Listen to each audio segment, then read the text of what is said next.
Hello and good morning, my crafty creatures. Oh my goodness, it is Tuesday and it is kind of chilly. I actually have all the buttons on my critter wrap all buttoned up. Ugh. But I'm glad you're here. If you're here. If you're not, well, I'm still glad that you're around. We are working on Rainbow Infinity today. I got all my year in progress pictures up. I got an album all set up of everything that I've completed last year, including the stuff that I have for sale. Like I put both personal things that I have made for gifts, and I also put all the things that I created for sale. And I did a lot this year. Like I got a lot out there. So or last year, not this year, since we're only 2 days in. Last year I got a lot. But today we are working on continuation of color 3756. We still have 942 stitches of this color left. So I've been working on my UX classwork today. Honestly, the part we're at right now is like the visual design and everything like that. So it's bringing back a lot of memories and like reminding me how much I like visual design, and how much I put it behind and just was like, here, let it function, because so many people just want the results. They don't give me the time to make it pretty. I'm definitely a function over appearance kind of gal. Like, I don't need something to be super duper pretty, but if you want me to make it pretty, I totally can. I am going to, my mini goal after stream is to set up a corner in my junk collecting room to place all of my craft fair stuff. Now, this has been a goal for a couple of weeks now, and I'm finally getting the spoons up to at least get the corner done. I'm going to try not to get overwhelmed because I'm going to want to do the entire room, but I just need to focus on one corner and get that one corner done. So, that is the mini goal for today.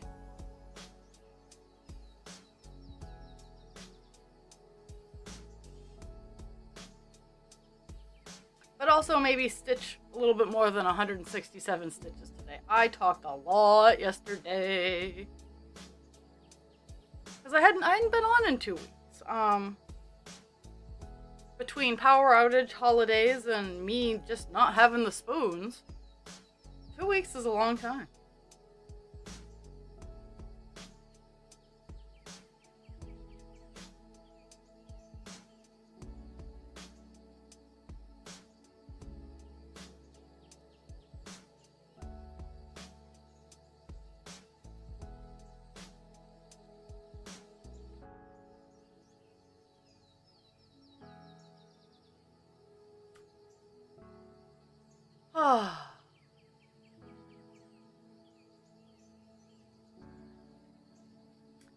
What did I do today?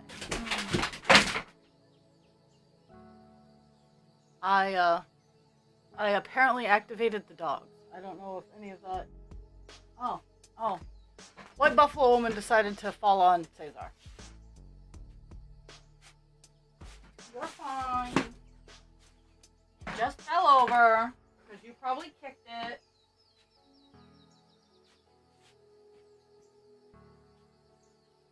You're fine. Now I have a terrified dog because a cross stitch fell on him. No, you need to relax and lay down.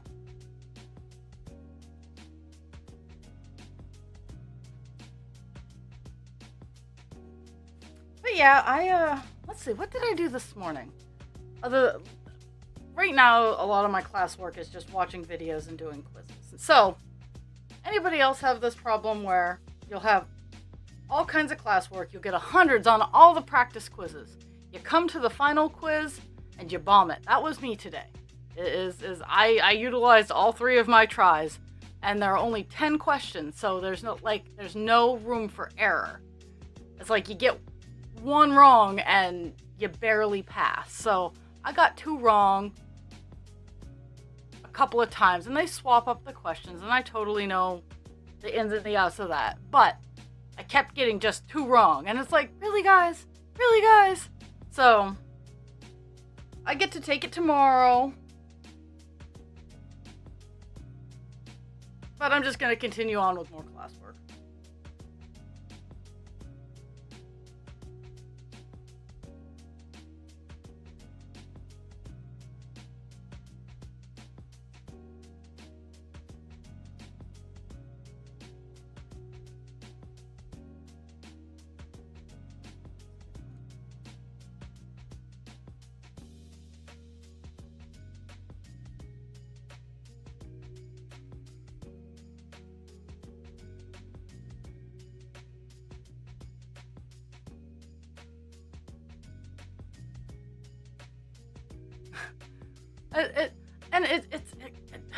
It's so frustrating. It's like, I know this information.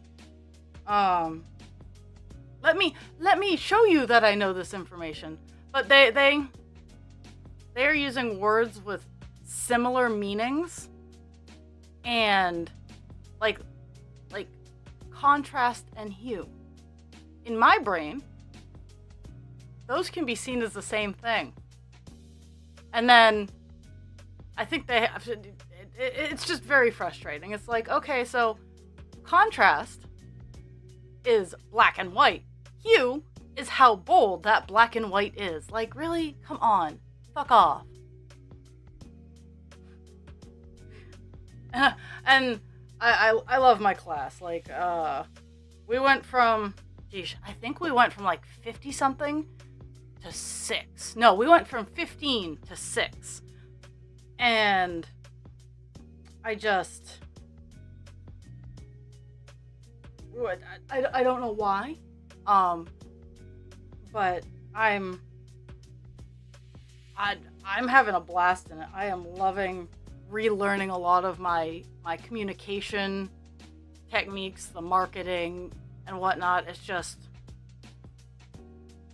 I'm counting down the days till March where I can start sending out, well, so actually soon I'll have at least one functioning app done, so.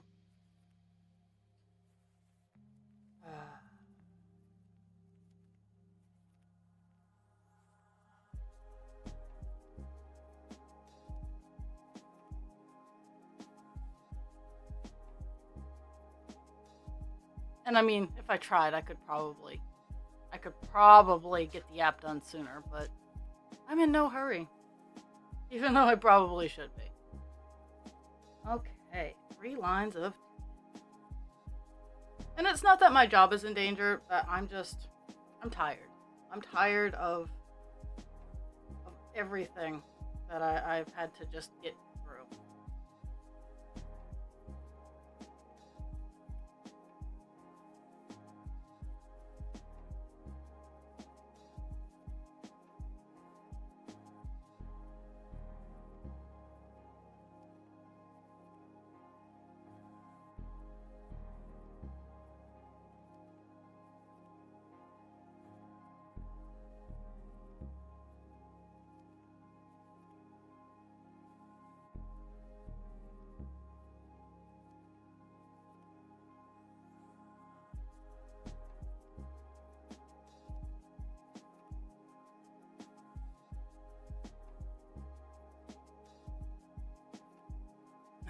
Hello, Zaz!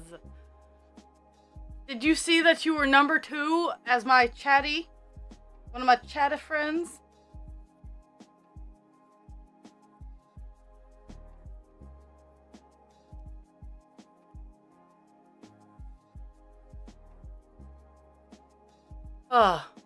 I also gotta apologize. My sugar tanked at 6 in the morning. So just as I'm waking up, my sugar tanked. So I woke up and was exhausted. So I'm kind of like walking through molasses today.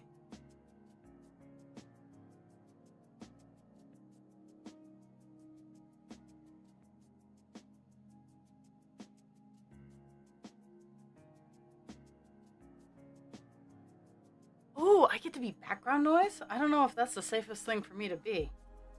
Because of the random stuff that comes out of my mouth, you might start snarfing stuff. So if you're snarfing stuff at work... See, the floor is cold right now. I do not want to lay on the floor. I can feel the heat coming up through the vents and like pushing the cold air out, but at the same time, it's just I can't express how draining it is to just be in a dead sleep and have your phone wake you up and then your body go, "Hey, by the way, you can't move." Just so you know. Then I had to pee. Yes, he is. I am 8 hours away and he is exhausting.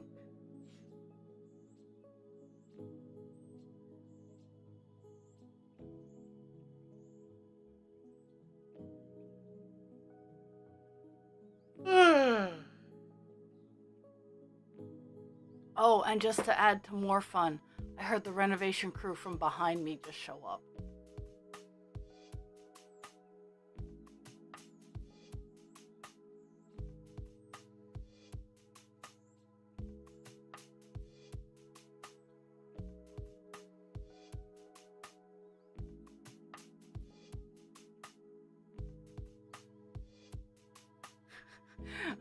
We should just have like a space we can all just lay on the floor and stare at the ceiling. Just padlock the room shut. No one can get in.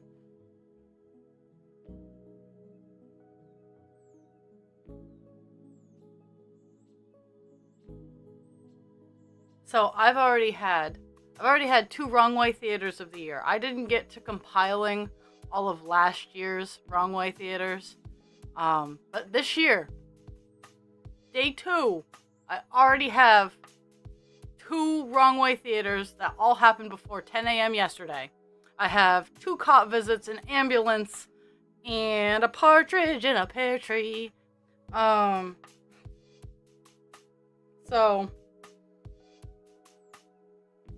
all kinds of fun. All the fun.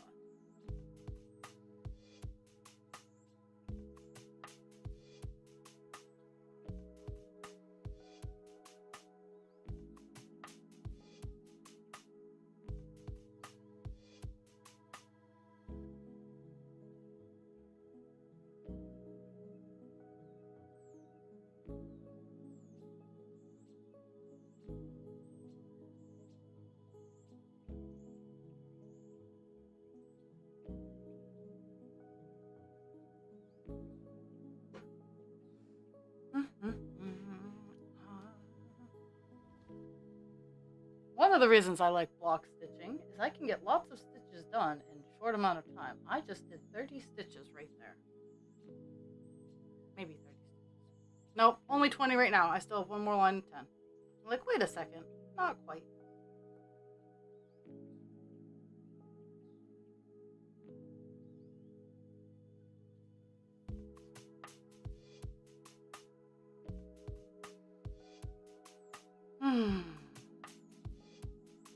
I just have a heavy weight sitting in my chest. I'm just so tired. My sugar's okay now, though. My sugar's fine. It's just the rebound aspect of it.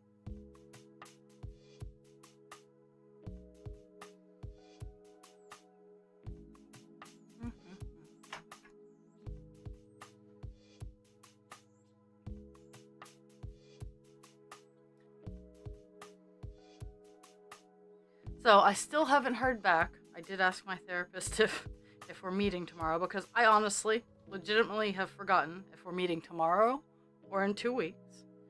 Because last time I spoke to her, I had no power. I was very overwhelmed. And I forgot to actually pay attention to when she said we're gonna see each other next.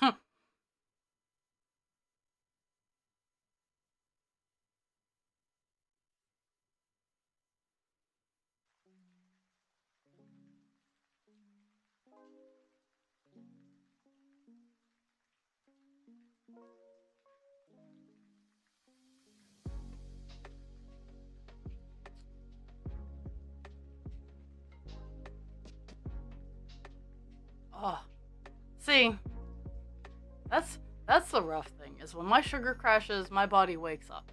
I am 100% awake because it's in survival mode. It's the whole moving aspect that is the hard and annoying part, because I have no energy to move my body because I run on sugar, like we all do. So my body said, wake up and fuck you at the same time.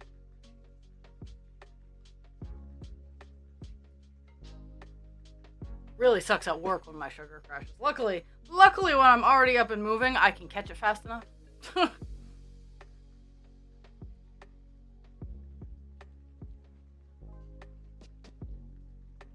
But I do need to go out and get more sugary supplies.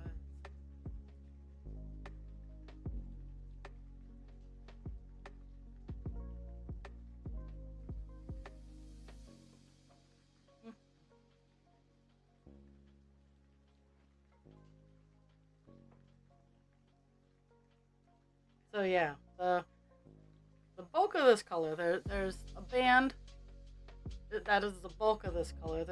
And then there's like little spots everywhere else. So I'm honestly hoping that I can get the bulk of the color done on stream, and then I can like pick away and not have to torture you guys too much with the confetti all over the place.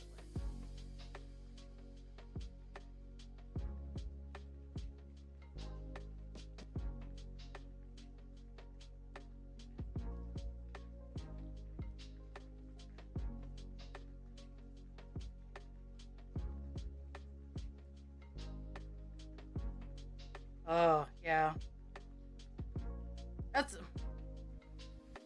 I wish more people understood that particular aspect of having some hard hitters. There were some jokes made at work last night. It's like, we don't wake people up to take their drugs, and then I just kind of look around, like I dart my eyes very gently. They're like, you don't count. But oh, hey, look who decided I was cool enough to come hang out with. Mr. PBD. Woo!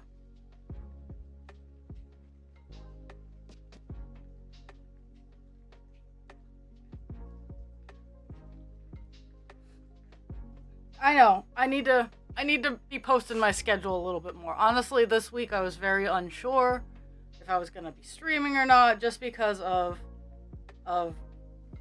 holidays. The holidays always mess everything up. But I figured New Year's Day. I know. I haven't been on for 2 weeks because that's how busy I've been. One of those weeks I didn't have power, and I'm just not that motivated to run my full stream off my car and my cell phone. I could. But I'm not that motivated.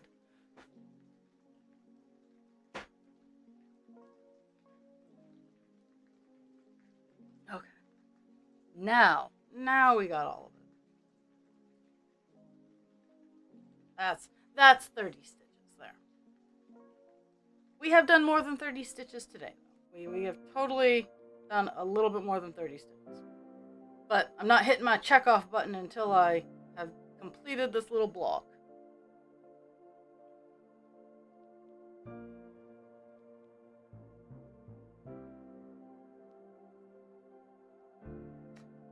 Skip on and then to the end. Nope, that's not what I want. That's going to cause trouble.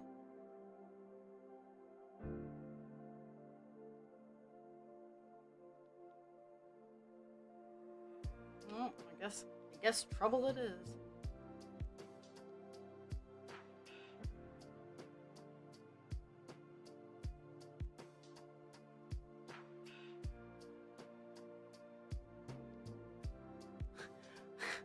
Live from Roz Prius. Well, one of my Christmas gifts. because at craft fairs you don't always have the option to have power. So I asked for a UPS. I have the little batteries. Like, I have plenty of the little batteries, but I asked for a big battery that allows for solar power. And I got it. So I'm happy. I'm a happy person. I haven't opened it yet, but I think that'll be one of my adventures today, is to open it, make sure it's charged and everything like that. And I also need to wander over and see if there's still room for there's a craft fair in January in a couple of weeks, and there's also a craft fair in March that are close to me that I would not be opposed to attending, because I'm trying to get my name out there, yo.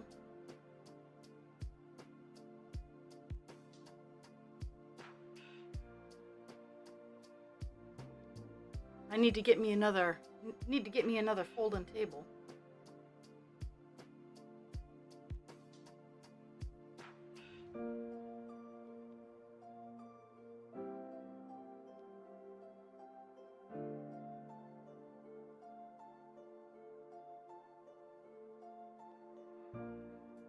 Jules, you can knit!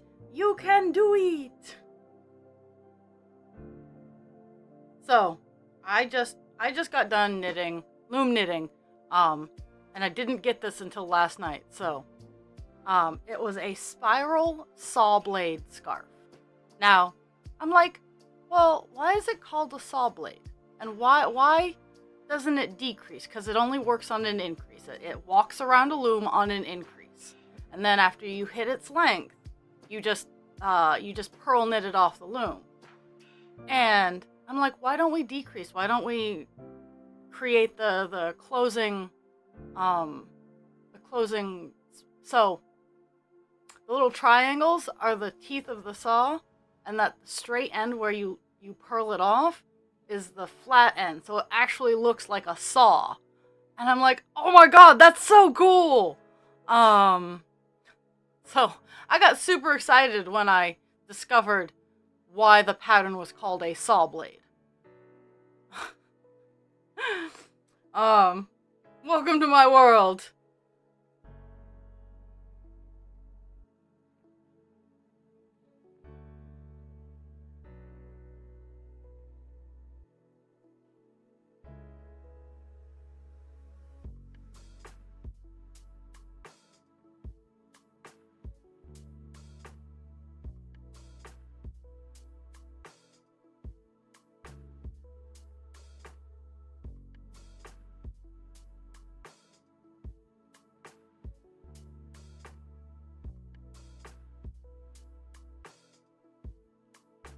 Right now, let's see, what do I'm working on market bags right now. I'm doing a mesh knit. And it's really, really cute, and it's really, really easy. I'm using a brown yarn. I'm getting better at my mesh knit, so like I can make market bags. Because I'm not allowed to use plastic bags. And I think just having just a nice little bag to have in the car is really, really cool. Yeah, I shocked myself. Like everyone I've shown it to is it's like, oh my god, that's so amazing. And it is, like, legitimately, like, I amazed myself with it. I am my own worst enemy, and I nitpick apart all of the little mistakes that I made.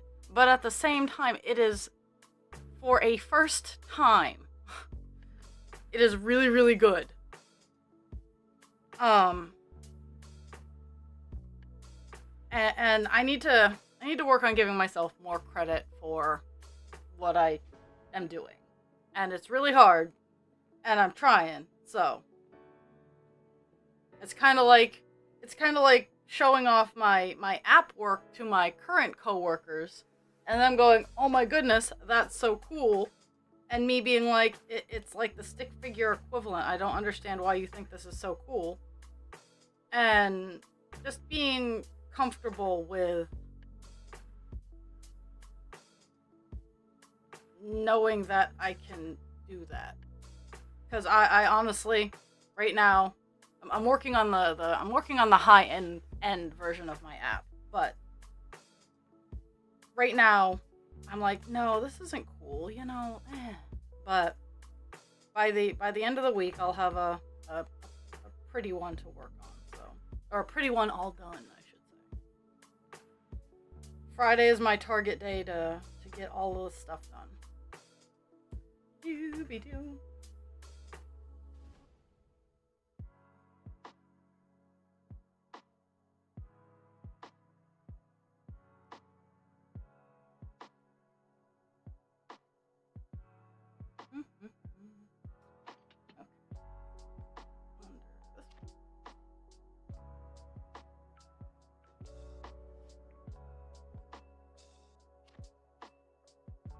Yeah, we have snow. Not a lot of snow. Like, levels of snow, but there's a Sunday. We are supposed to get bitch smacked with snow, and I'm not looking forward to it. Okay, so we have that. Skip one and then one, and then skip one and one. Skip one and two. Let's see where that goes.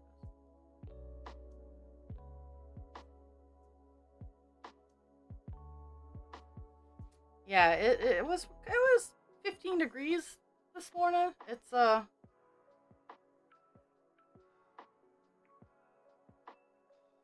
I've seen some really neat scarves that I wanna try the pattern out on. Because I have the long scarf.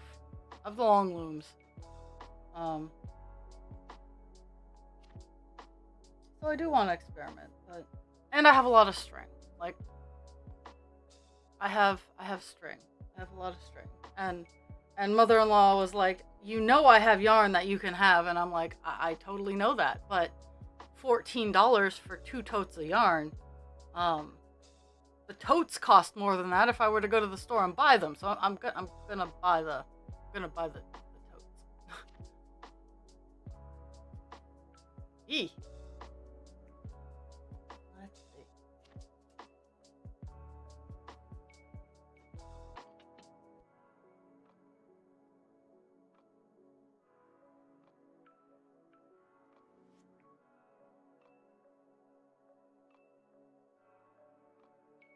Here we go.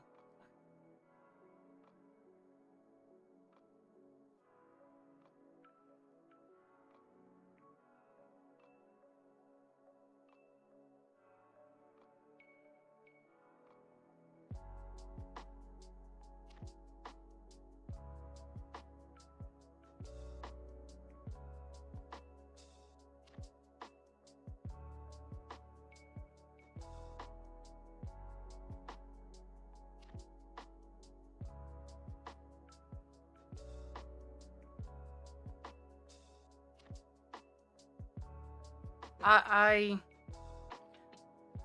did.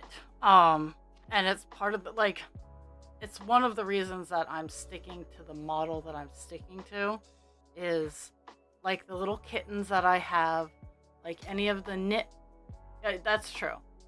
Any of the knit products I show off, and that might be for sale, or any of the pictures that I've shown off, those are one of a kind. Those are one-offs. That's it. Like, the ornaments are very dependent on stock. I most of the time can order more. I buy them wholesale. I'm not even gonna lie. I buy them wholesale. I have no shame. There's the coasters. Some of the coasters I have to. Some of the coasters I have to buy. But I'm learning a lot about the resin and everything like that. And the coasters, at least, The coasters, at least, as long as I have a picture, I can replicate and change and customize because I have the material. Um,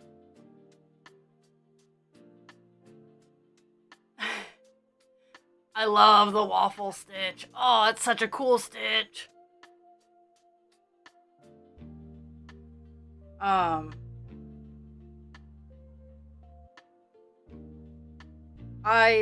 The scarf I want to try for myself is a dual color brioche stitch.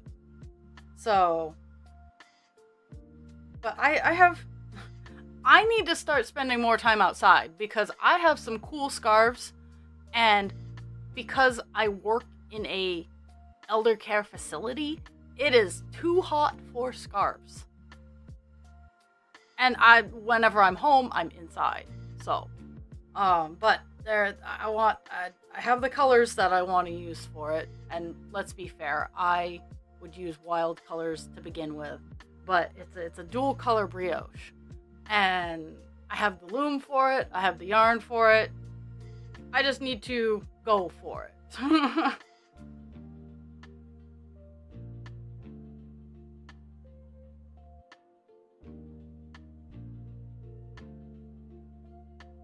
In my crazy 13-hour shift, I worked on some crocheting, and if I needed to fix something, I could probably manage to repair. Actually, that's what I'm learning it for, is I do have something that I need to repair that is crochet, and I'm just kind of fussing around to see if I can repair it enough to put it into a dye bath and make it pretty. Because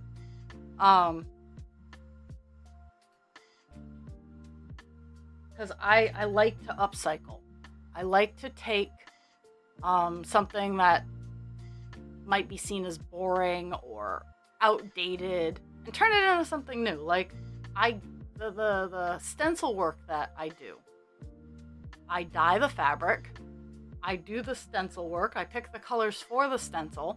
I do the Sharpie work afterwards if it needs it. Sometimes they don't need it, but sometimes a little bit of Sharpie work just makes some definition. But those are one of a kind. Those will never be even when I try to replicate the dye work.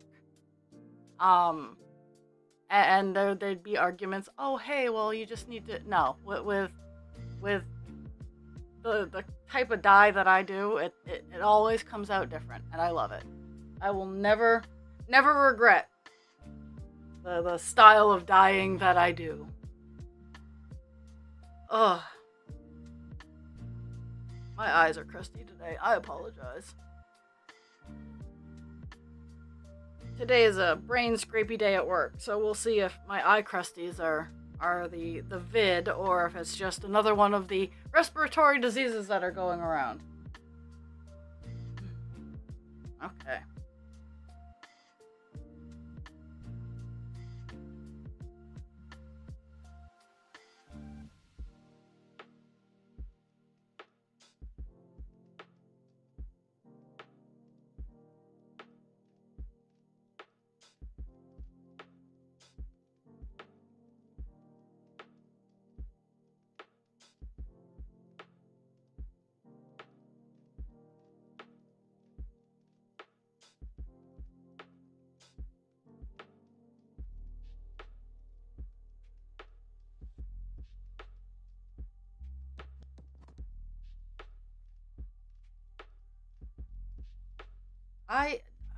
In all honesty, I go to work, I come home.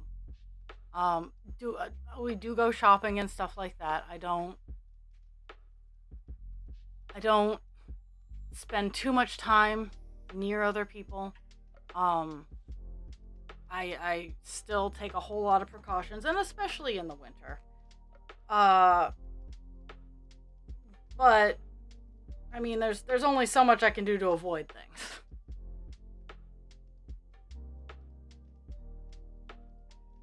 Okay. We're moving up in the world.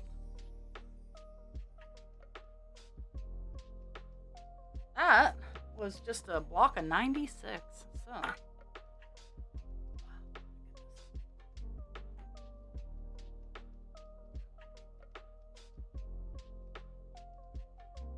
it's so weird. Like, yeah, there's a whole chunk of color all over here. Actually, I'll bring out some more shapes as I go over, but I think so. Yeah, I am. I'm like, wait a second, but oh my goodness. Yeah, oh yeah. It's I've managed to dodge. I've managed to dodge a whole bunch of it, and I'm even knocking on wood. But I'm tired because everybody else has gotten sick. It's gotten to the point where I'm just hoping I test positive so I can get 5 days in a row off. I have the sick time. Like, I'd still be getting paid. I have the sick time. Not even worried about that. I'm just exhausted. I am so tired. Okay, let's see.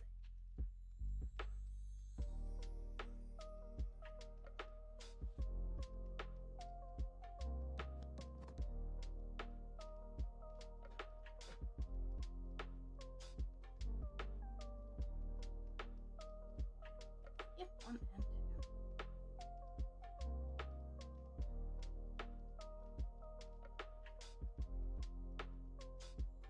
I was talking to a coworker, and I think I found the biggest problem in working in most workplaces and why an office actually makes me thrive. Because in an office, generally you are given a series of tasks where their order does not matter. Yes, there are some that are higher priority and some that are lower priority. But in your day to day, the order of which you do things does not matter. So if I get bored with doing the budget, I can wander over and I could wander over and prepare some paperwork for something else. Or if I didn't want to do that, I could sit down and organize and prepare for other things. Whereas where I work now, I have to do this one thing only, nothing else. And there'll be, oh, well, you can change the order up. No, I really can't. It is medications, medications, medications. There's nothing else that I get to do in the course of my shift. It is just medications. And yeah, so it's very, very boring for my brain. And last night I almost didn't get my paperwork done in time because I kept getting distracted because I was forced to focus earlier in the night, and generally I let my brain run around, but I couldn't last night, so yeah. Same thing's gonna happen today, is I'm not in a brain space where staying focused is easy. And unfortunately, most of the time I make it look easy, and people are like, oh, well, you can just hunker down and do it. No, I can't. I do have a breaking point. Okay, skip 1 and 2.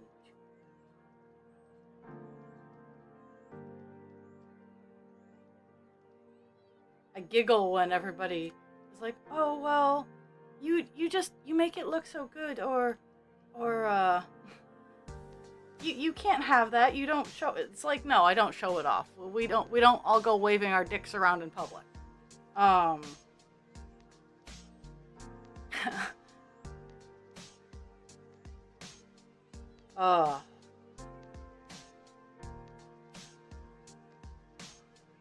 It's weird. It's the illusion of a root. Like, I tried to break that down. Like, I sat and I thought about it. I like having a time frame. I work in the professional world from 3 p.m., well, 2:45 to 11 at night. That is when I have to mask my heaviest. That is a routine. And I know this. So, that is a routine. But I like having the set tasks within that time frame. But I like being able to do the tasks in whichever order I see fit. And unfortunately, when dealing with medications, I don't get to do that.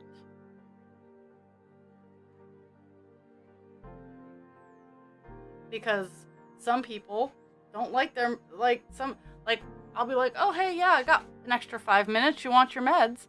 When their med window doesn't open until 8 at night. And it's like 7:30. And it's just very frustrating. Like, like I have to wait 30 minutes to get you your meds that we could both you could take right now, and I could do it right now. But who knows what's going to be going on in half an hour when I can get them to you. That kind of thing.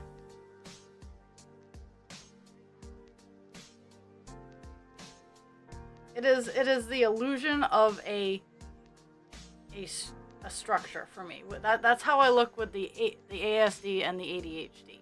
Is while I have a structure, I have managed to engineer it enough that I can make it look like it's not, so that the ADHD is happy and the ASD is happy, because if it's too structured, I get very defiant about it.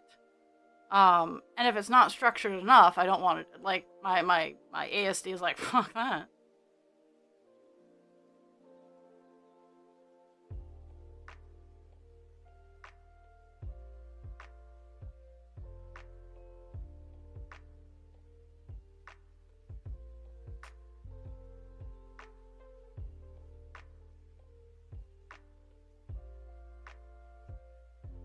It's a weird, annoying balance.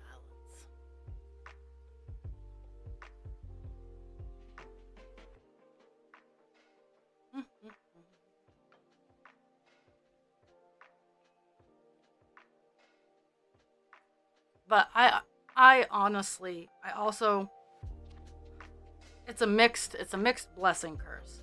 Is that with my diabetes, it kind of hardwired itself into my ASD frame.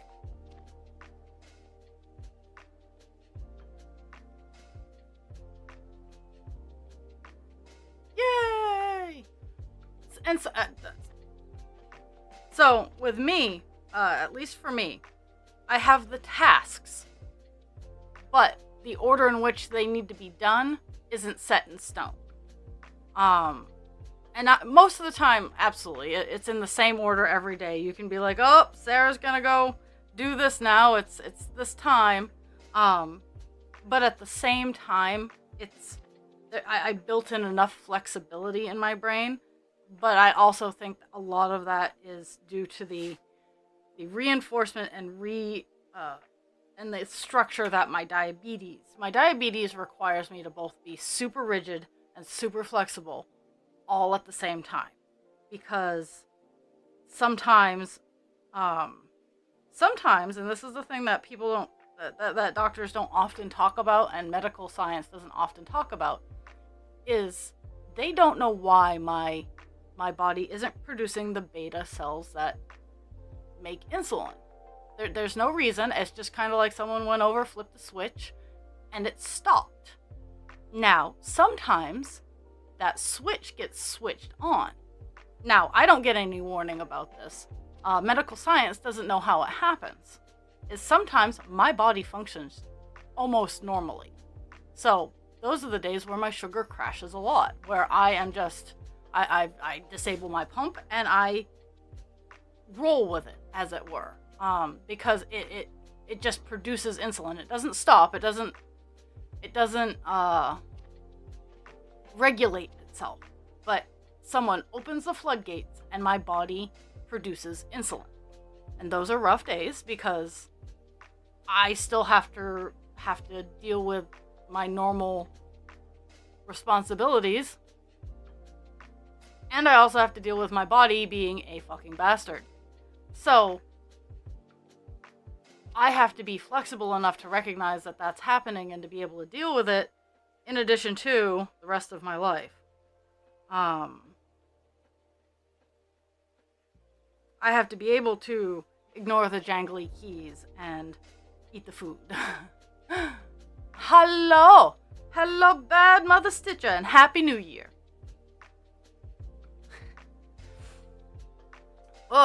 Oh yeah, so 4 rows, woo.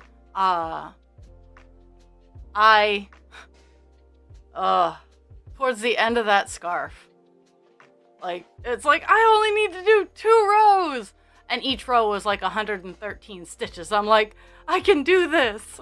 And it was an E stitch and a purl. That's what made, that was the stitches that consisted of that scarf. But it was crazy, man, crazy.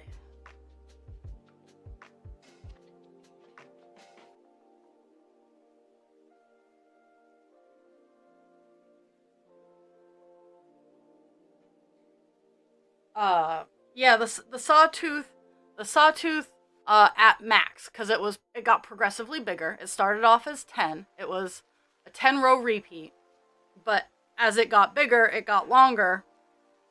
So it started off as 10 stitches and it maxed out at 113.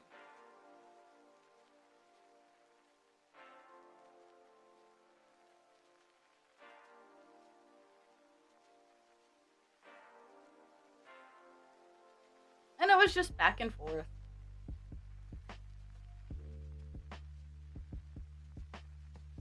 I kind of like that. I like that about the loom. It's just back and forth. Just back and forth. And I can set it down.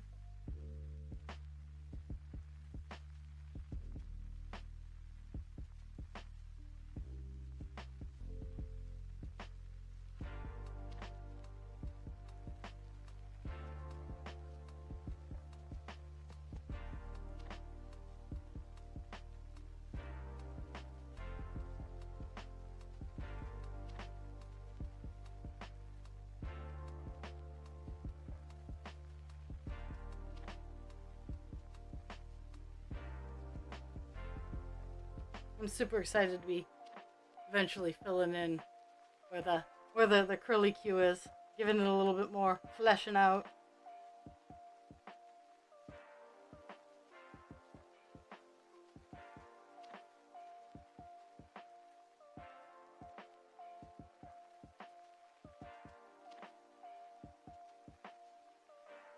Yeah, yeah, I've had that happen.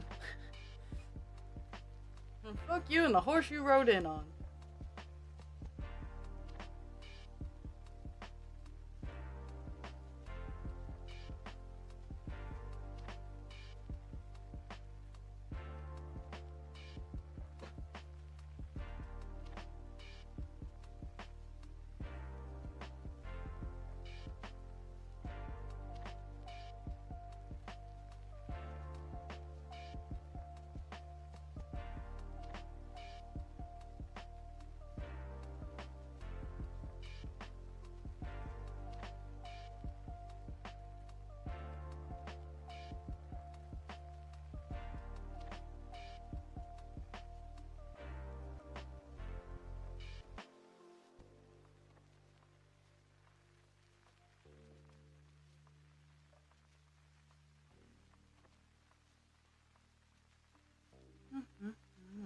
One more.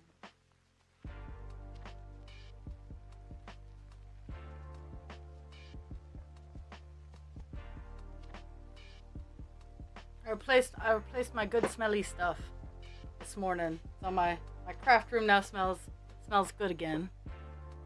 I need to today I need to take my similarly colored waxes and melt them.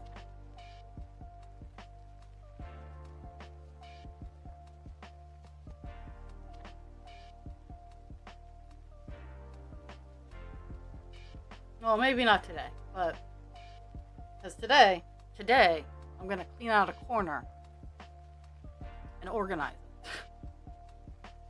Not in here, mind you. Like it's not gonna be in here. This is all gonna stay hot mess. But I am probably going to make more room to take stuff out of here to put in the other room, because having a nice spot for all your finished stuff to be able to, like, oh hey, someone ordered this, let's do this. Yeah, I need to have one of those spots, and currently I don't. So that's why I want to clean out a corner in another room and have all the shipping supplies there, have all the finished products, so that if someone says, hey, I want this, yo, I can be like, hey, I got your back, yo.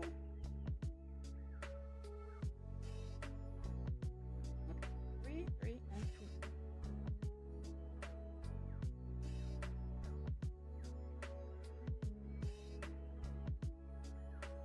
What is fixation lunch this time?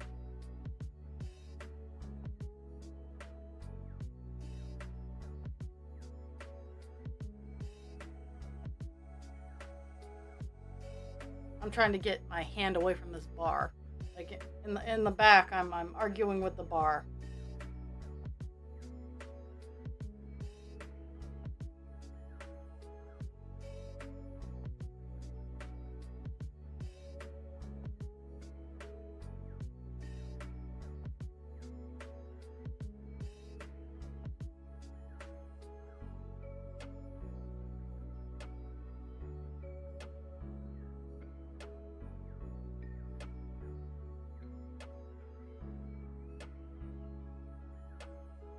That actually sounds pretty good. That's very, very balanced.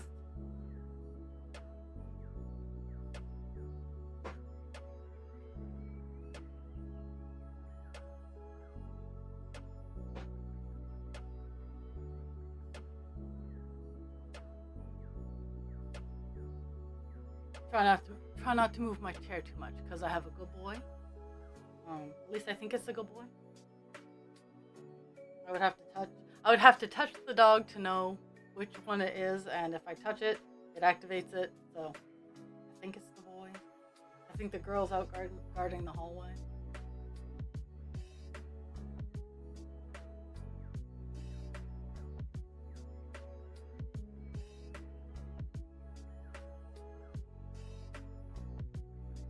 I'll show you. Let's see if I can show you how to. How sweet it is right now. Let's see if I can convince my camera to work. Okay.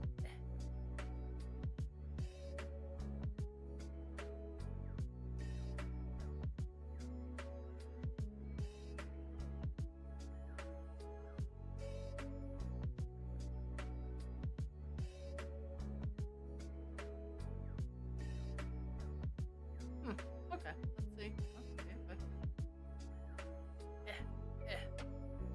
Where is the garbage can?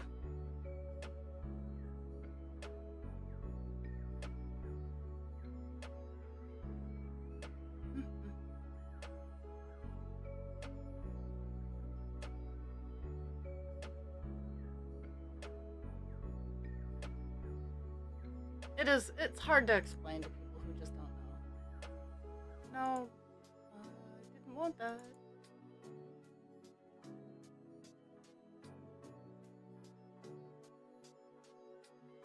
Oh, well.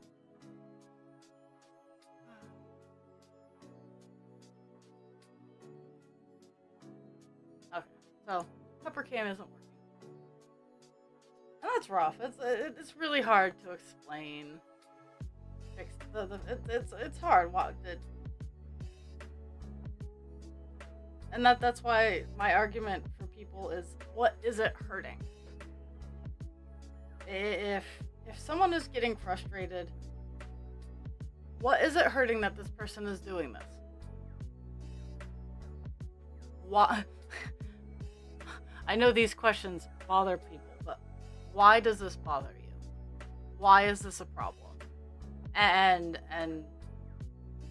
I don't accept floof answers. When I ask you why is this a problem? And I don't know, I don't understand it. Well, you not understanding it is not a legitimate reason for you to take your anger out on someone else or your frustration out. That is a you problem, not a them problem. And people are fully allowed to be angry and frustrated. But taking it out on someone else? No, that's a big no.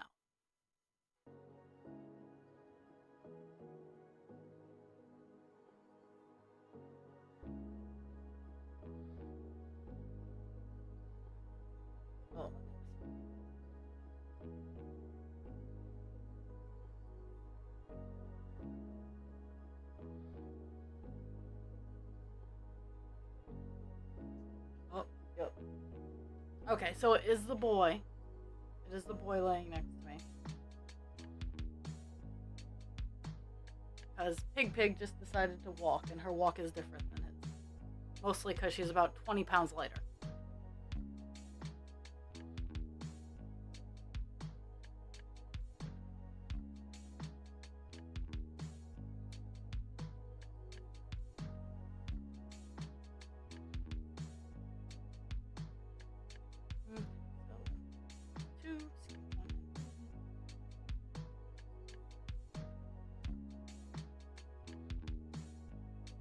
And actually, as neurospicy people, we can also take that advice.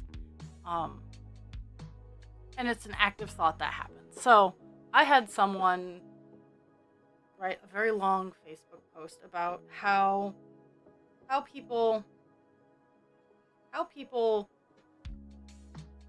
sometimes need to look within themselves to find out why something bothers them. Sometimes it is just to determine whether it's like a moral problem, if it's an actual problem, or if it's a personal problem. So like, and this is very blanketed. So, for example, when someone sees, and I have no problem with this because I don't care, when someone sees a same sex couple kissing in public and they scoff or they get offended or they go ew or something like that, that is a them problem. But they like to portray and project it onto society as and blame society as a problem because they don't want to look into themselves. They don't want to ask themselves, why does this make me uncomfortable? Why does this bother me?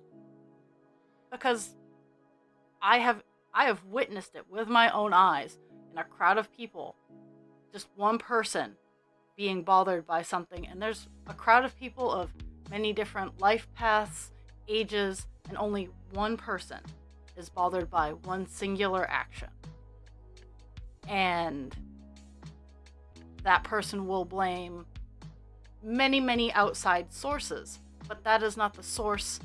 That is not the place they should be looking. And it is incredibly hard to do, to look within yourself when you get offended when you read something, or if you get bothered when you see something. It is very, very hard to do, to stop, take a breath, and look inside and truly question deep down in your soul, why does this bother me? I've had to ask it of myself many a time, and sometimes I don't have answers. Sometimes it takes me a while to figure out, truly, why is this bothering me? That person's not hurting anything. They're not causing any damage. They are happy. They are healthy.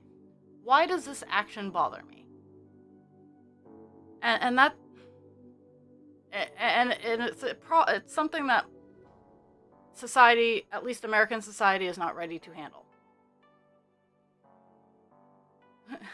We have the answer. We're just not ready to apply it.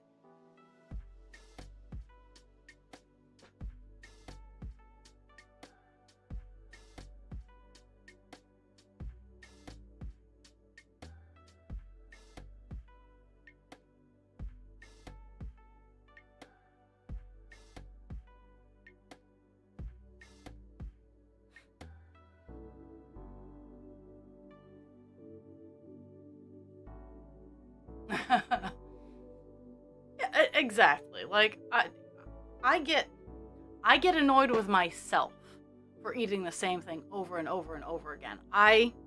But at the same time, I can't eat something two things in a row. Like my lunch and dinner can't be the same thing, but I can have the same lunch day after day after day. But my lunch and dinner, my breakfast, lunch, and dinner all have to be different things. But I can have the same thing for breakfast, lunch, and dinner day after day.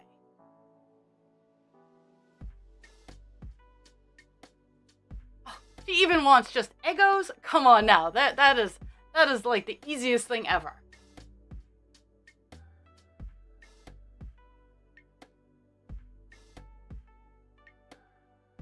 Actually, that's probably what I'm having. I'm probably going to have some pancakes for lunch.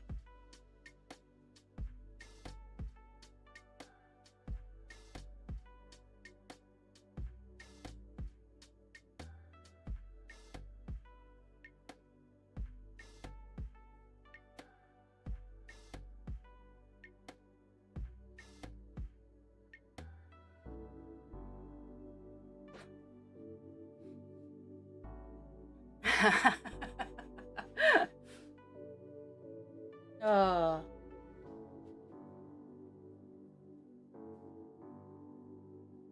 okay.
weird because there's a lot of confetti up top.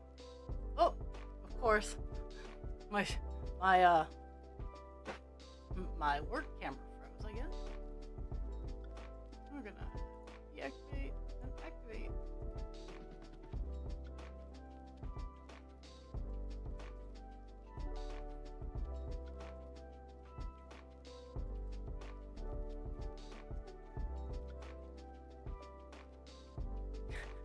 So, my camera decided to crap out.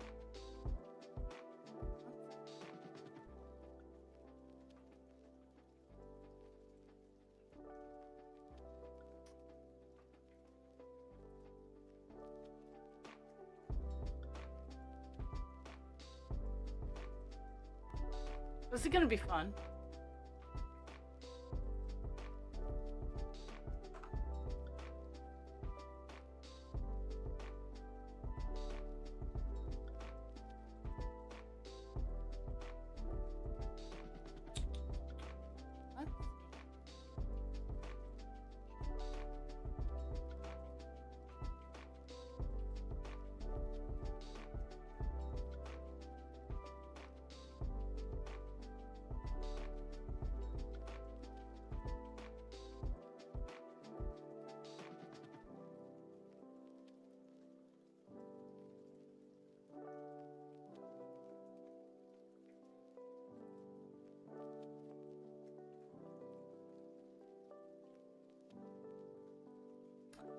This is always fun. See, yesterday, lots and lots of technology flew apart. Now just my cross stitch camera is flew apart. All because I wanted to show everybody a cute Cesar. Everybody, I wanted to show them a cute Cesar. I still can't, because he's still cute. See, look, he's a cute Cesar. He's a cute Cesar. He's a good boy. He's a good boy. He's the bestest. He's one of the bestest boys. He's not the bestest boy. He is one of. He's working his way into the ranks, and Pixie is working her way into the ranks of okayest girl. Oh, back up. No, go back up. I need to get to my tower. Thank you, sir.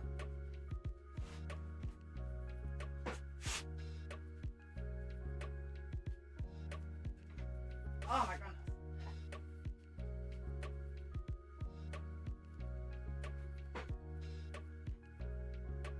There's that.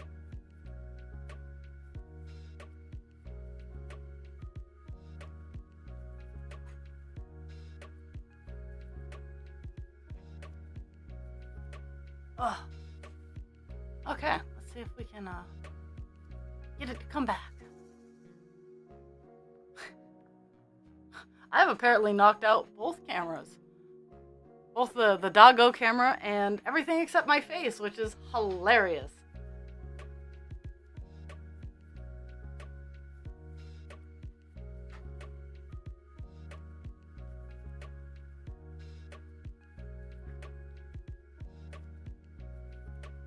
Knocking out the lights. Okay, there's that. Let's see if I got them back. Okay.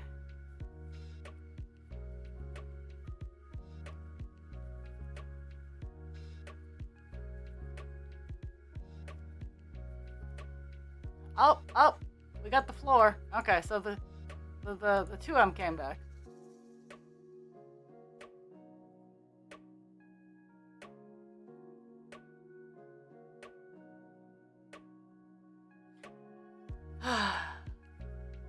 The life of technology.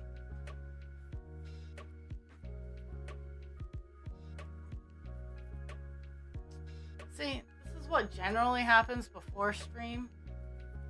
I lost my work camera, so I am not at all worried about it. But if I can't get it back, sorry, I'm gonna end the stream, because yeah. You don't need to be looking up. That's always fun. The other camera died too. It's like battle bots.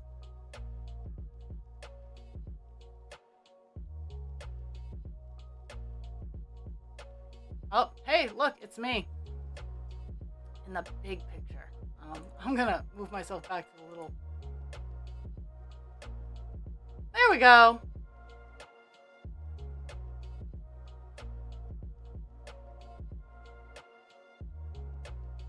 There we go. All back. Okay.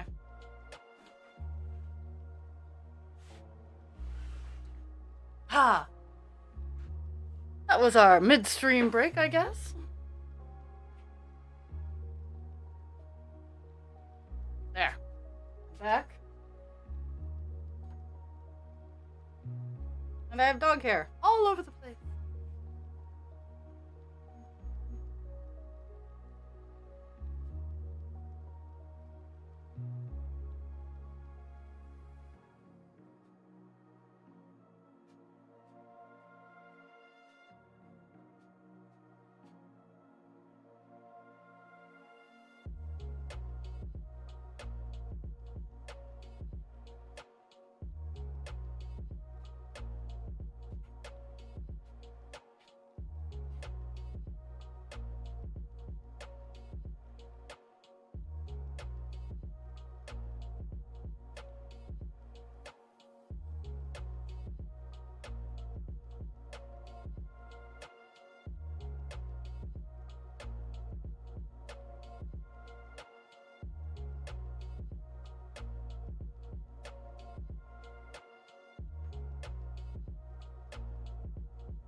Whiskey and Disney. Yeah!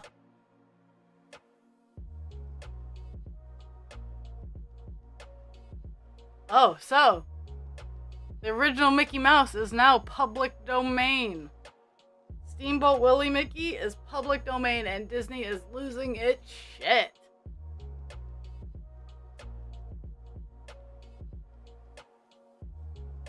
I think the original Tigger is public domain now too.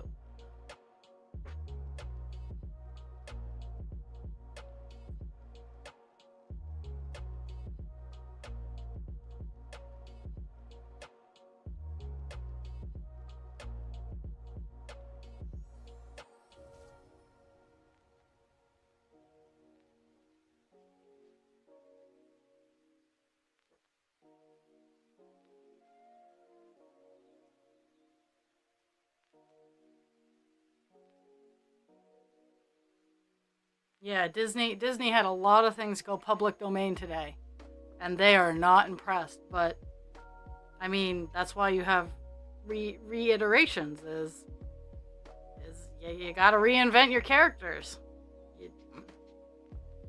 Because I think it's 70 years. After 70 years, maybe it's less. That's very sus.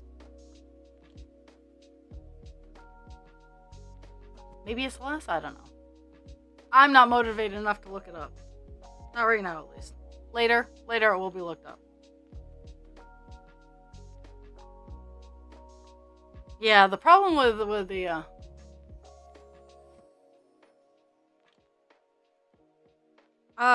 Epstein's list.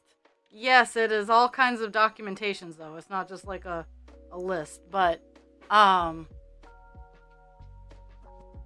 yeah, Epstein's it's called a list, but it's hundreds of documents that are pertaining to his trafficking and all of that, with names. Nothing. There's going to be so much shit, and it makes me giggle.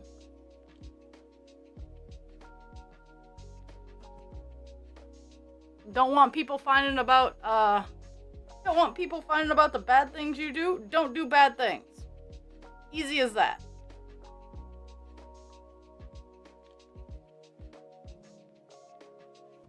Yup.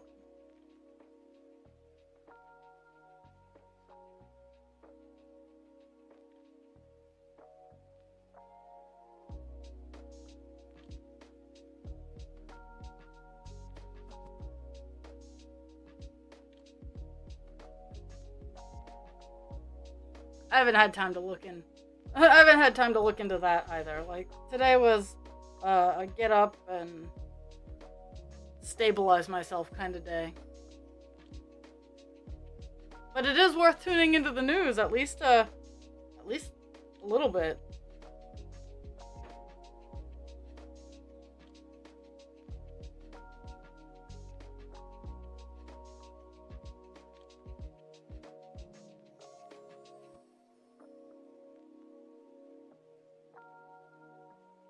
So, I will be the first person to say I'm not a saint. I do not do heinous things like that. Do I do all good things? No, I don't. Do I do things that sometimes could be perceived as bad? Yes.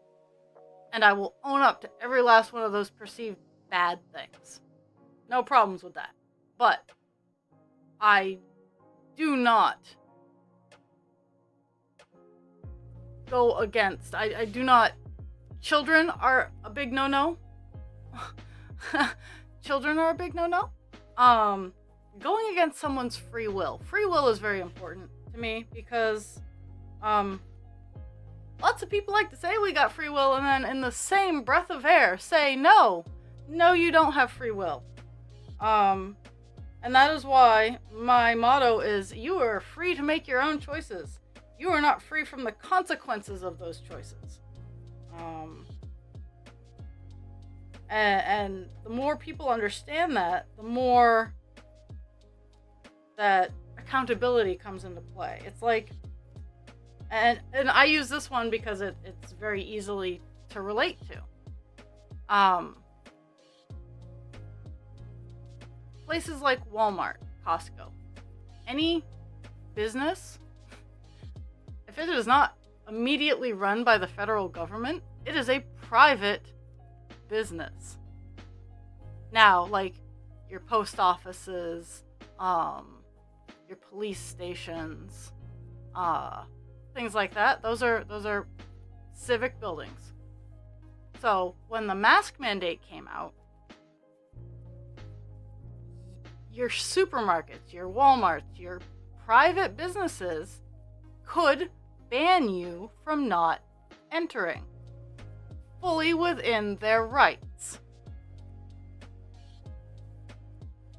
Civic buildings still had to give you access, and too many, at least Americans, too many Americans seem to think that private businesses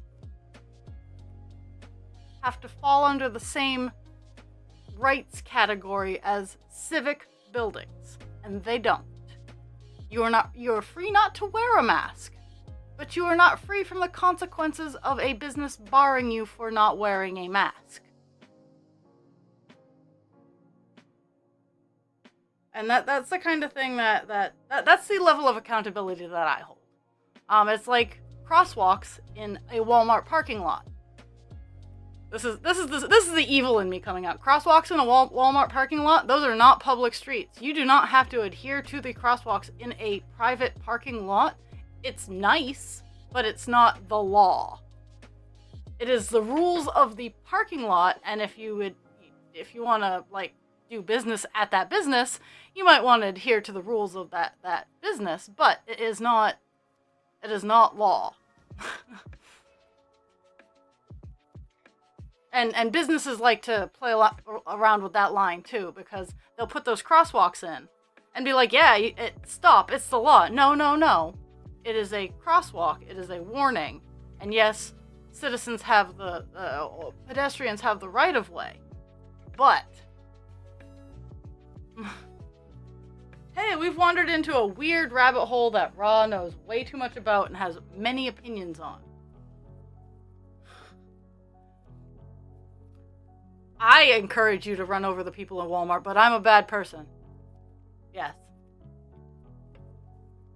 Or even better. So, I get in so much trouble for arguing these finer details. So, if you are at a crosswalk with a light that has a little dude, that is a controlled intersection and you do not have the right of way. It's kind of like running a red light. If you cross a street when that little red hand is up and someone hits you, you are the one at fault.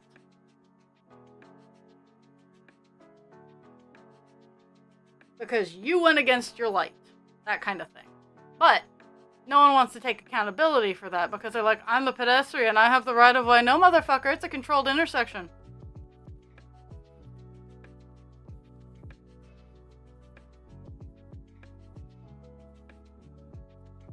Maybe it's my secret deep-seated urge to kill pedestrians. Or, my favorite is the giant signs that say no right-hand turn on red. And inevitably, I watch people make right-hand turns on red, even though it says no. Oh my god. Oh yeah. Oh yeah. Well, and so for the fire zones, those are required by law for the business to function. So the fire zones are of law. The rest are just suggestions. Or like the handicap zones. If you do not have the plate or the placard, do not go. I don't even care if it's for 3 seconds. If you are fully capable and you are just lazy, oh yeah. See, for me, with bicycles, if you're on a bicycle, you are a vehicle. You are a vehicle, and you need to follow the rules of the road.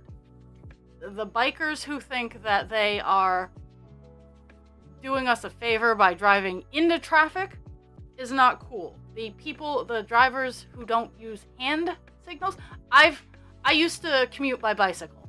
And if I had the opportunity, I would again. But I have actually been struck by a large truck. And it was because they did a California rolling stop, and me in my bright colors, obeying the rules of the road, still got kersplatted into the middle of a busy street by a truck. So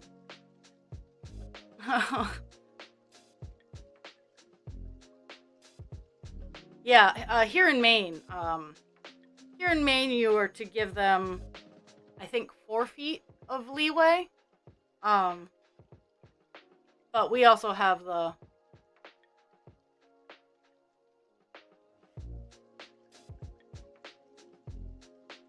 oh my goodness. Well, that's a good reason to that is a good reason to follow those rules. But that's also the thing, as uppity as I get about these things, I always make sure that I am following the rules. When I was riding my bike to and from work, when I was at a intersection, when I was at a crosswalk or an intersection that I did not feel safe, I would get off my bicycle, walk beside it to properly use the crosswalk. Because if you are riding your bike across the crosswalk, you are technically breaking the law. Because you are a vehicle. In order to circumvent that, I really got tired of getting hit by vehicles. That's why while I didn't ride my bike to work, I started walking to work. It's because I was so tired of getting clipped. I was so tired of getting, like, run over. I guess run over is a little harsh. I was bumped and knocked into things. So, like, and like at crosswalks, I would get off my bike and I would walk it across the road. And then I would get to the next intersection, as it were, and then I would ride across.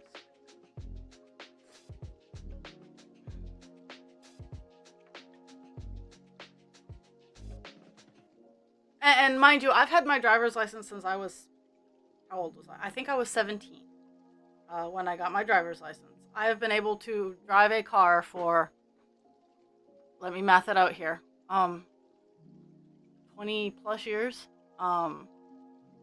So I've always had that option of driving, but I quite frequently opt to not. Recently, because of my body, I've had to drive more, but I wish I could drive less. Okay, What road was that? That was that.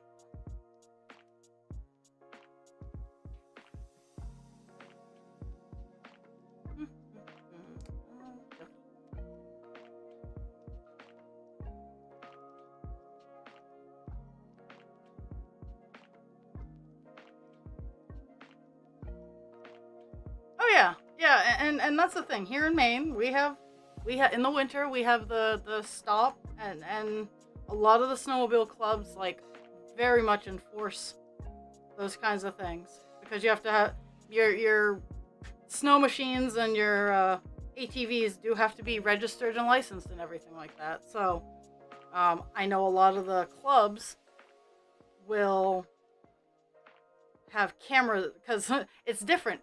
We cannot have cameras at vehicle like car intersections, but privately maintained snowmobile club roads can have cameras at their stops and their yields so that if someone violates those things, they can be fined.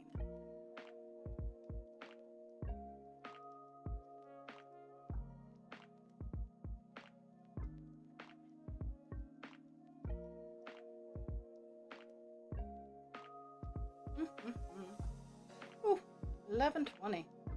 Almost done second section here.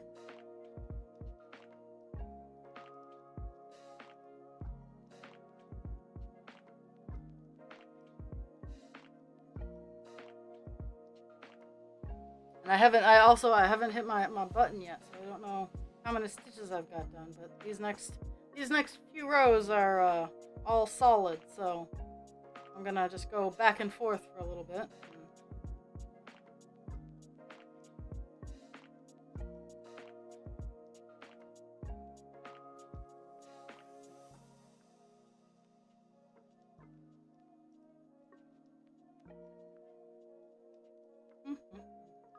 And enjoy my Unicorn Dreams smell that has finally, my wax melter that has finally heated up and melted my wax and is giving me glorious Unicorn Dream sniffs.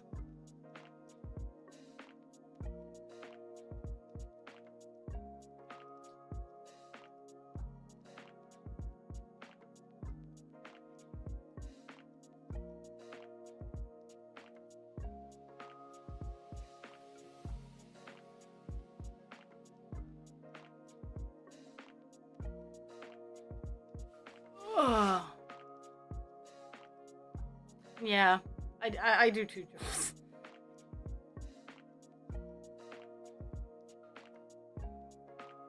I think I need to, and again, I need to get more cat stuff, but I have the less people, more dogs.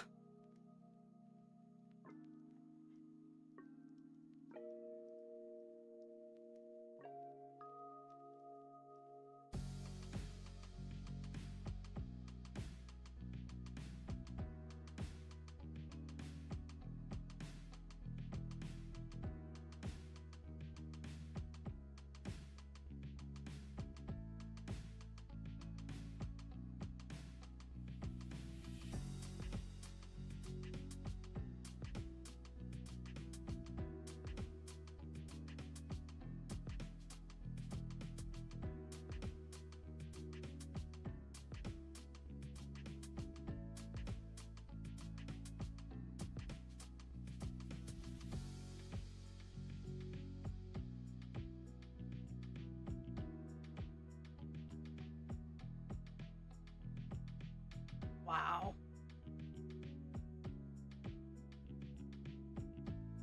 That always terrifies me when stuff like that happens. I'm very fortunate right now. I live downtown. My in-laws don't though. So whenever we visit the in-laws, they live in like the middle of a whole bunch of snowmobile trails. I mean, they live on 40 acres of land. They have snowmobiles like cruising their land all the time. And I'm just terrified. I'm like, I don't want to. And mind you, the Prius isn't much bigger than a snowmobile, but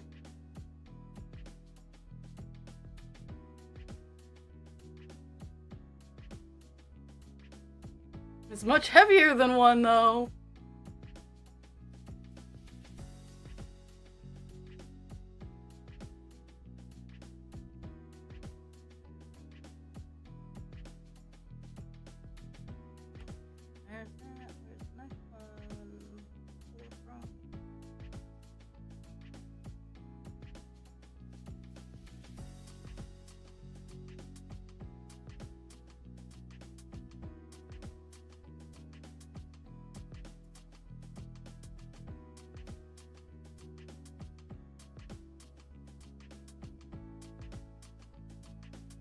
I talk a big game, but I honestly, I don't want to ever hurt anyone. I guess accountability is a really big deal for me. It doesn't bother me necessarily what someone did, as long as they own up to it, especially if it affects me. Don't you lie to me. If you did something that affected me or bothered me, own up to it so we can work things through. Currently my dinner is sitting in the sink thawing out. After stream, I will toss some seasoning on it. I feel entitled to some things too, and I will be very open as to, hey, this is mine. I worked for this. Fuck off. But at the same time, I also am I hold myself highly accountable for the actions that I take. And that's very important too.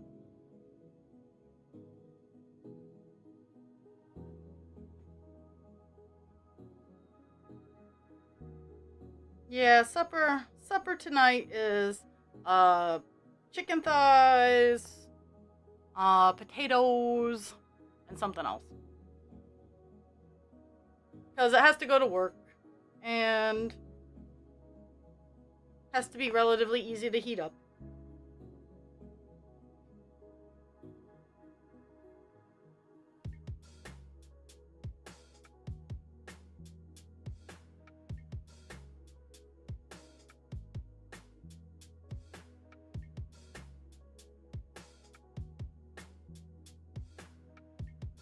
Wow. It's kind of like people, like you see those videos on Facebook of people cutting off 18-wheelers. It's like, dudes, my good dudes, those things are huge. They don't stop fast. Why are you cutting them off? Like, this is a fuck game you don't want.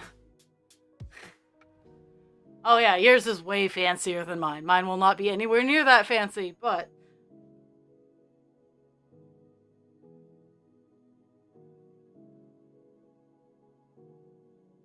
I don't have a day off till Friday, so it's just kind of...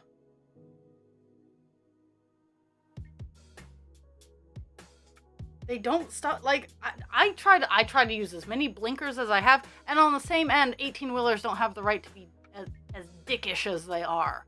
I've had 18-wheelers cut out in front of my Prius. Like, an 18-wheeler, like, just zip right out in front of me, and then slam on his brakes. Now, I can stop on a dime. The Priuses are very good at stopping. So if you're ever tailgating a Prius, let that be known. They can stop. And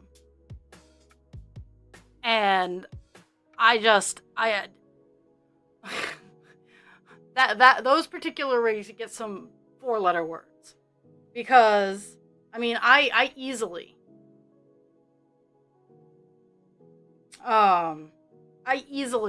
will make sure that I can see the entire rig in my rear view before pulling back out in front of it. Like, I have the utmost respect. One of my best friend's dad was he was a short distance trucker. He hauled wood from mill to mill in where I grew up. And, like, I have the utmost respect. Those are big vehicles. Those are big, dangerous vehicles. Mad props, yo. But at the same time, don't play zippy. Don't drive your 18-wheeler like a Prius.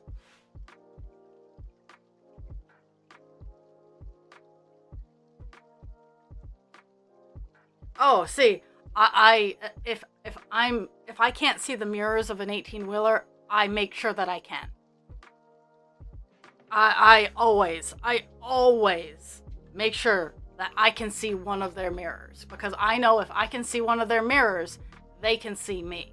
That was like one of the very first things my parents taught me, is because I like little cars. I've always had a little car. So they always told me, make sure when you're behind one of these vehicles, that you can see their mirrors, because if you can't see their mirrors, they cannot see you. I think I died in a car accident in one of my previous lives, so I'm very, very, very aware of. It also could be the autism. I hate driving. I hate it. Hate. So it's, and trying to explain that to people, it's like, well, why do you have your driver's license if you hate driving? It's like, well, I wasn't diagnosed with half of my issues until after I had all of the things that your normal warm red-blooded American teenager has: the driver's license, the this, that, the other thing. Like, that is my ultimate masking. My ultimate masking is I have a house. I'm not trying to like brag on that one. Is I was told, to be a successful adult, you will have a house, you will have a job, you will have a car. I have a house, I have a job, I have a car. And I'm now like, fuck. I do not feel like a successful adult. I'm not struggling, but at the same time, my ultimate mask was getting the things that everybody tells you you need to have in order to be successful. Oh, and a college degree. I have one of those too. And I have the debt to go with it. So it's I have all of the things that I was told growing up that will make you successful. And like, in my brain, I'm successful. I've managed to make it as far as I have, and I'm doing relatively well. I have surround myself with people who enjoy me. And I hope the people that I say enjoy me, I enjoy me, that kind of thing. But I mean, I did the things, and that's the realization that I slowly and unfortunately had to come to is it's not about those things. Like, those things are very good for normal people. They're good for me too, but at the same time, it doesn't bring me the same joy. I kind of want to live. I honestly, growing up, I wanted to live in an underground house, but have like a little hut above ground, like a small little house, and then just have a huge mansion underground. No, you're fine. No, you're fine. No, I am glad with the dogs. Like, I'm glad with the dogs. I have no regrets about the dogs. No regrets. No regrets. You. I'm changing my string out. Oh yeah.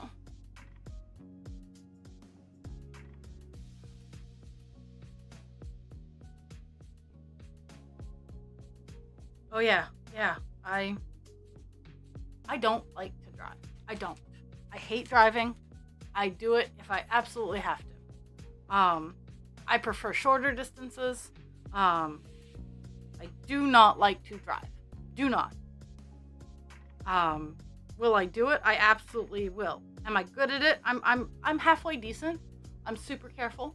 I'm very cognizant of my vehicle. Rob calls it Boston Sarah. I'm very good. Like, I can focus and I can be very good at driving. And scary at the same time. One fell swoop. Good and scary. But I do not overall enjoy it.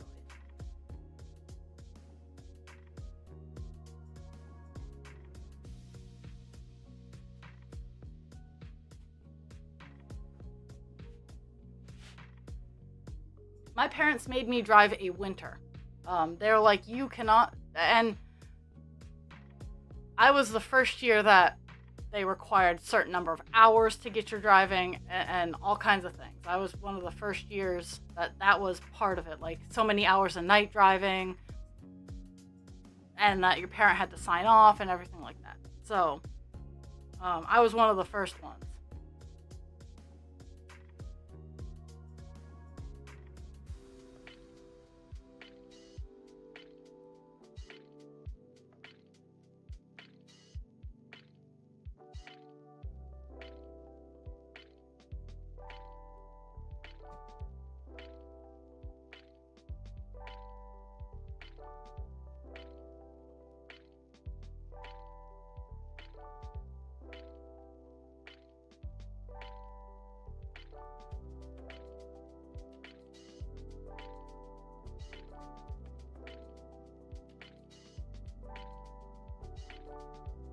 Oh my.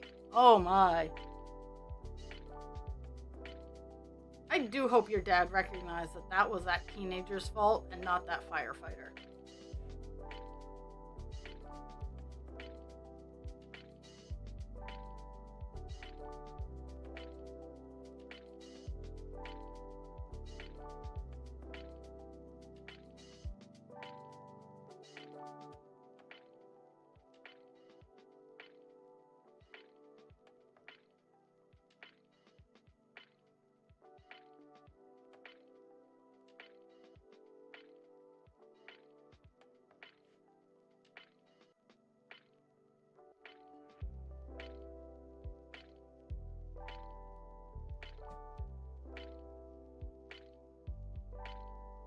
See, and when that comes into play, like, who misses that?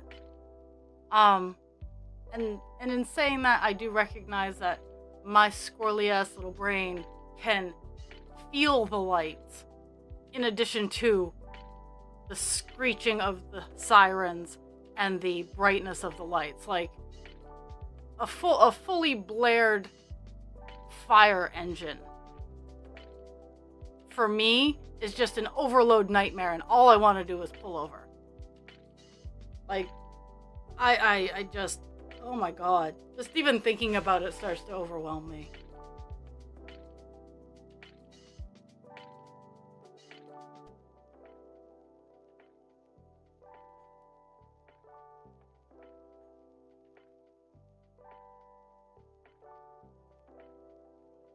No, you're fine, Pixie. Not quite sure why we're crying. I still have 20 minutes. I still have 20 minutes.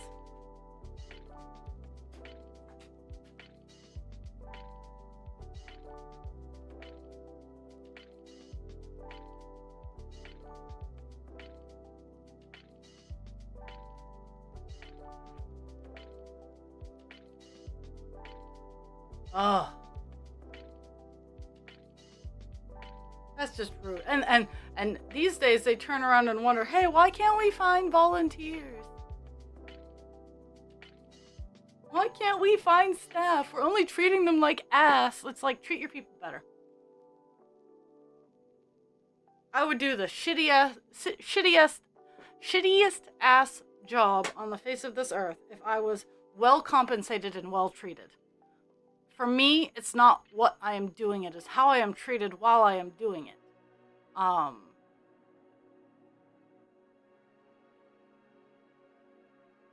I get very frustrated because I will do something. So, I will do something fully within company policy, but I will still get in trouble because someone got upset that I followed company policy. I was reading a Reddit about that with the hotel. It was like a story from behind the front desk, and it was someone getting in trouble for upholding the company policy. So, if you have a policy and I'll uphold it, I read the policies of my employer. It got me in so much trouble at my previous long-lasting job, is I knew the policies. I was comfortable with the policies, and I called out the higher-ups on their lack of adhering to the policies, and turning around and bitching that they couldn't do anything because the XYZ, and I'm like, well, there's a policy that covers what you're supposed to do in this situation. Oh no, we can't do that. Yes, you can. It's the policy. Uphold the standards. And either people will rise to the bar that you are setting for them, or you will need to coach them to see why they are not able to reach that bar. I don't believe that anyone is inherently not going to be able to reach a goal. It is whether or not they want to.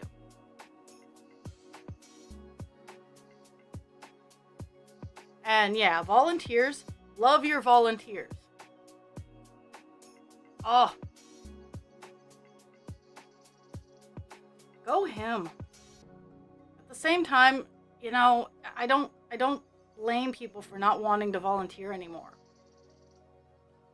Because there are so many people just willing to toss them under the bus. Oh, hey, you fucked up? Your fault. Okay, bye. It's like, no, that's not what you do with mistakes. Mistakes are ways to learn. They're ways to teach. Now, my current boss is very good about not treating mistakes like the end of the world. And I do appreciate that. So it's but my coworkers sometimes forget that they're not the boss.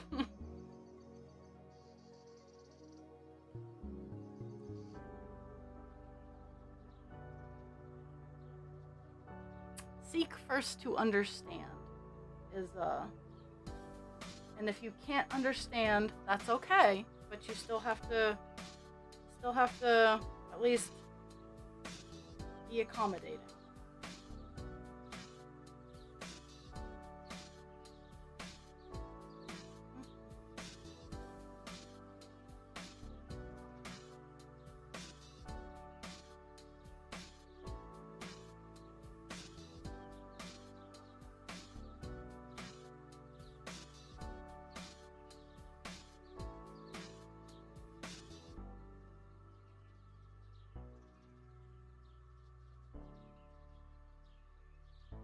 Whew, okay.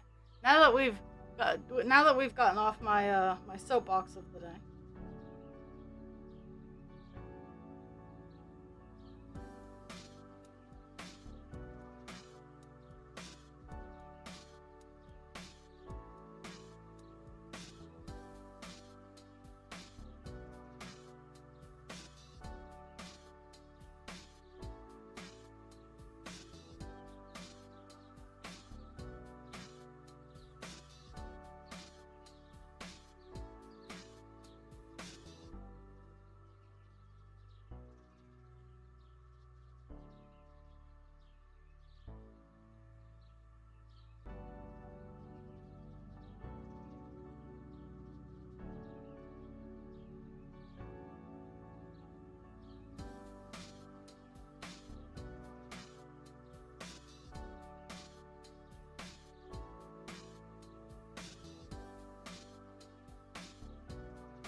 Well, it's just things I feel strongly about.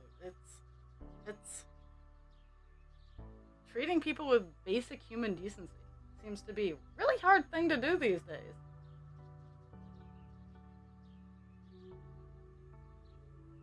And I don't understand why. I'm like, why can't you treat people with respect? So,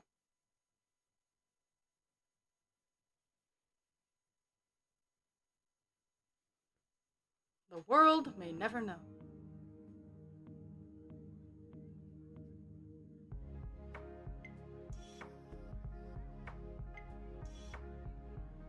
I work very hard. Like, I don't like everybody I run into, but I work very hard to treat them with decency and respect. Because I don't know what they're going through. I don't know their entire life story. Like, that saying, everybody has chapters in their life that they don't read out loud. Now, I know that was aimed at people who have, like, shameful and bad parts of their life. I realized for me, like, the parts I don't read out loud are because I don't want people feeling sorry for me. I have no shame in them. I have no regret in them. But when I read my quiet parts out loud, people start to feel sorry for me.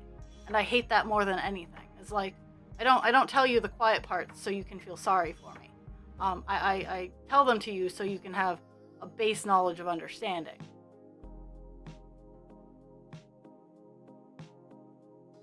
Like, anything that I've done, I have no regrets. I'm sorry. Would I maybe have, Exactly. That's part of the reason. Part of the reason that other than that, America's really shitty in healthcare, and that I'd probably die. um, but it's yeah, There's no, there's, it's either, uh,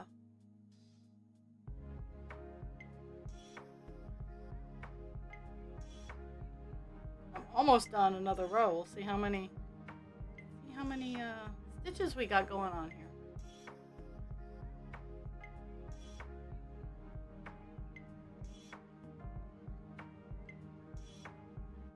Because it's almost the time for me to sign off and go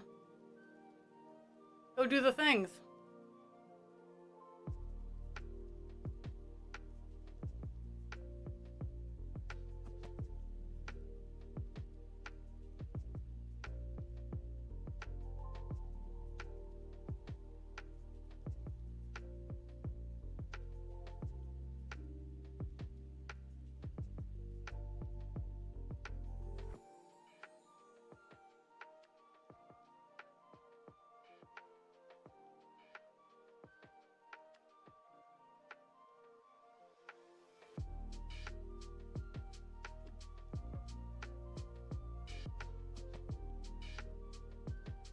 Mm-hmm. It's that balance between kind, compassionate, and not taking anybody's shit. Like, and that's that balance is you can be a kind, compassionate person, and at the same time, you don't have to be a doormat. That's a balance that I am working on.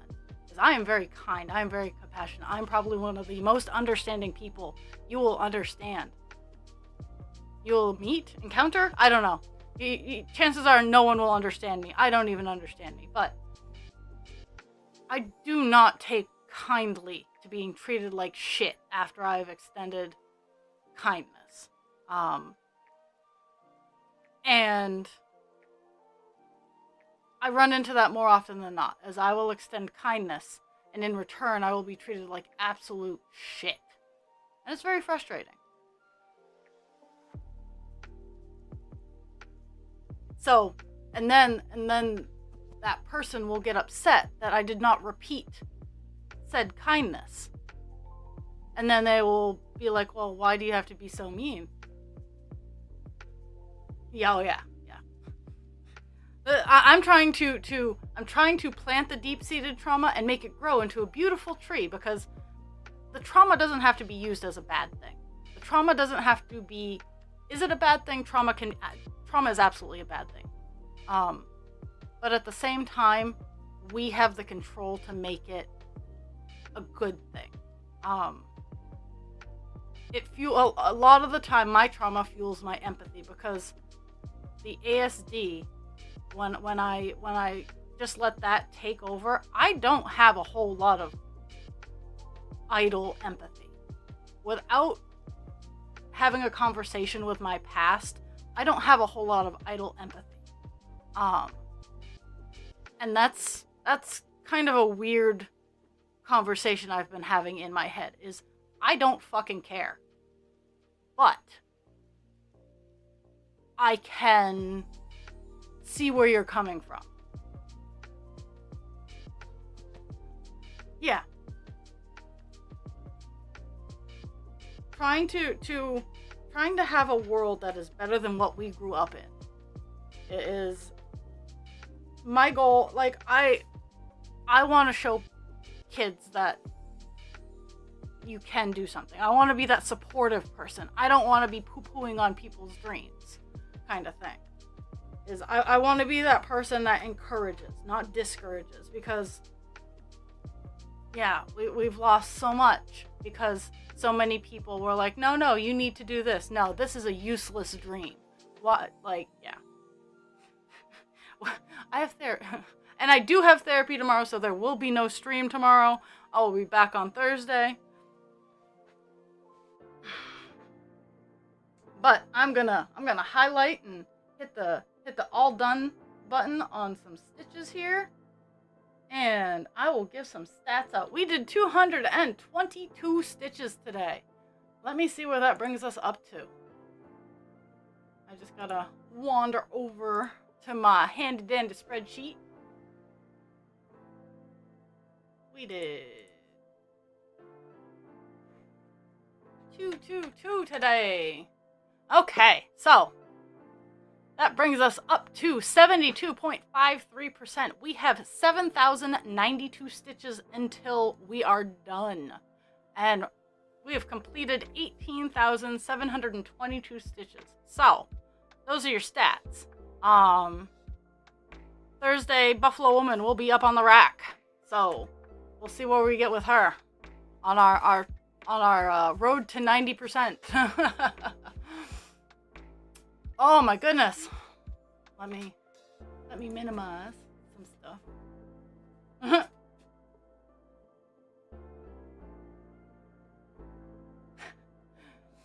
Oh my goodness. So, I don't even know where my OBS went. And I have crying dogs. Why are we crying? Why are we crying, my dear sir? No. No, you're not the boss of me. You can try, sir, but no. No. How about we go lay down? Yeah, they know I'm getting ready, so he's already trying to bully me into leaving. So now I'm gonna sit here for 5 minutes out of stubbornness, whether I'm on air or not. I'm gonna sit here for the next 5 minutes. Like, I wonder, like, whose butt are you guys seeing? Okay, you're seeing Cesar. Oh my goodness. Oh, but no, sir. No, sir. You were fine. Who Pavloved you into this? He's like, you did. You did. Well, tune in Thursday, yes. Tune in Thursday where Cesar will be less of a jerk face.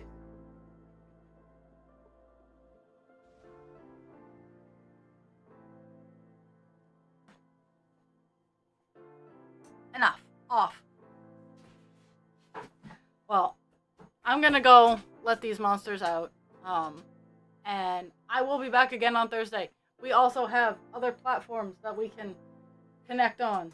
You know where they are. And I hope everybody has a fantastic day. Thank you for the gift of your time. I will see everybody on Thursday, 10 a.m. And have fun, and you know where I lurk.